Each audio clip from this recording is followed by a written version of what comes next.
আসসালামু আলাইকুম, সিজাতুল আলিশা ব্লগ। আশা করি তোমরা ভালো আছো। আলহামদুলিল্লাহ আমরা ভালো আছি। এর পরের পার্টে নিয়ে চলে এসেছি আদি নীলকণ্ঠ টি ক্যাবিনে। তো এখানে আসার পর দেখলাম ছোটোখাটো রেস্টুরেন্ট প্লাস হচ্ছে মার্কেট, সব কিছু মিলিয়েই একটা কেবিন। তো যাই হোক, এখান থেকে কিছু কেনাকাটাও করে নিল সবাই। মার্কেট থাকলে মেয়েরা তো যাবেই। মেয়েরা বলতে আমার মা বলছিল কিচ্ছু কিনবো না, কিচ্ছু করবো না, কিন্তু আসলে দেখতে দেখতে পছন্দ হয়ে গেল। দেন একটা 3 পিস নিয়ে নিল। তো যাই হোক, এরপর হচ্ছে একটু মুখ হাত ধুলাম। ধোয়ার পরে জায়গাটা একটু ভিডিও করলাম, দেখলাম কেমন। এই ক্যাবিনটা নামার পরেও আমরা হচ্ছে ভেবেছিলাম যে আরেকটু দূরে যাওয়া যাবে, কিন্তু এখানে হচ্ছে আদিবাসীদের থাকার জায়গা, তো এর জন্য আমাদের ওখানে নিল না। আমরা গাড়ি থেকে নামলাম। গাড়ি থেকে নেমে কিছুক্ষণ সময় কাটিয়ে আবার হচ্ছে আমরা গাড়িতে চলে যাব। দেন ওখান থেকে আমরা চায়ের বাগান দেখতে, ওইখানে যে চায়ের বাগান আছে সেখানে চলে যাব। এটা হচ্ছে সবচেয়ে বড়, মানে শ্রীমঙ্গল। তো এখানে আসার পরে হচ্ছে এক একজন ছবি তুললাম, ভিডিও করলাম। এমনিতে বাস্তবে যদি দেখো তাহলেই বোঝা যাবে। আর এর আগে যতবার সিলেট এসেছি এভাবে আশেপাশে জাফলং, তারপর সাদা পাথর, মায়াবী পাথর, এগুলোতে যাওয়া হয়েছে, কিন্তু এমনি হয়তো চা বাগানে ওরকম একটা আসা হয়নি, আসা হয়েছে খুব কম। এটি হচ্ছে সবুজ পাতার গালিচা বিছানো এক চা বাগান, যা সিলেটে শ্রীমঙ্গলে আছে। আর যারা হচ্ছে প্রকৃতিপ্রেমী কিংবা হচ্ছে তা মানে ভ্রমণ প্রেমিক, তাদেরকে এমন এক প্রশান্তি এনে দিবে যা বলার মতো না। এটা যদি বাস্তবে দেখা যায়, তো মানে ভিডিওতে যেমনই দেখা যায়, বাস্তবে যদি দেখা যেত তাহলে যারা প্রেমিক নয়, ওরকম প্রকৃতি পছন্দ হয় না বা হচ্ছে প্রকৃতিতে ওরকম ঘোরে না। আসলে কি, একটা কথা বলি, সেটা হচ্ছে যে আমাদের এখন বর্তমান যুগে আধুনিক হয়ে গেছে, গাছপালা আমরা কেটে ফেলছি, প্রকৃতি একদম কি বলে খুব খারাপ অবস্থা করে দিচ্ছি। গাছ নেই, গাছ খুব কম, ঘরবাড়ি বেশি।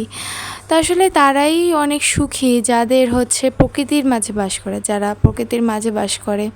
যেমন হচ্ছে আদিবাসী, এরা তো এই মায়ানমার, সিলেট এগুলোতেই বাস করে। তা আমি মনে করি যে তারা বেস্ট একটা জায়গায় থাকে, আর যারা এইসব জায়গায় থাকে তারা প্রকৃতিটা তো অনুভব করতে পারে।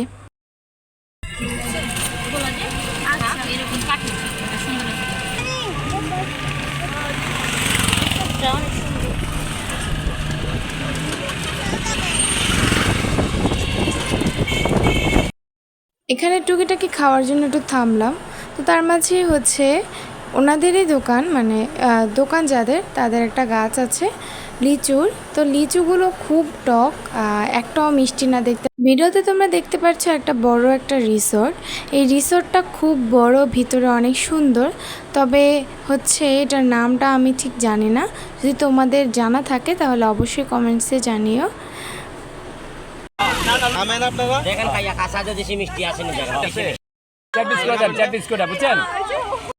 আমি হচ্ছে অন্য কিছু সেরকম একটা খাইনি।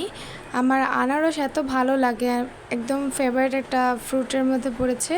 তো এর জন্য 3-4টা খাওয়া হয়ে গেছে। আর যাই হোক, এবার হচ্ছে ঘোরাঘুরি শেষে এবার রেডি হয়ে হোটেলে চলে এসেছি। খাবার খেয়ে তারপর আমরা হচ্ছে রওনা দিব ঢাকার উদ্দেশ্যে।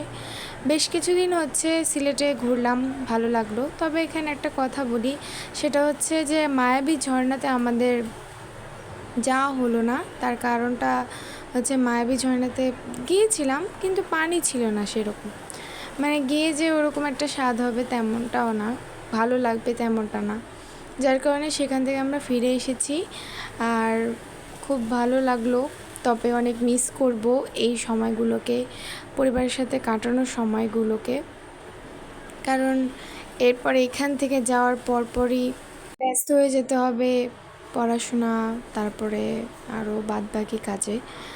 আমাদের ওরকম একটা দেখা সাক্ষাৎ হবে না।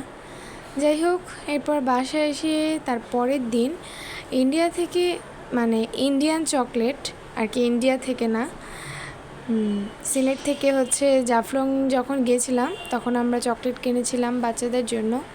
এগুলো হচ্ছে এখন ভাগাভাগি করবে আম্মু, কাকে কোনটা দেবে কি দিবে। 2 ধরনের চকলেট এনেছি।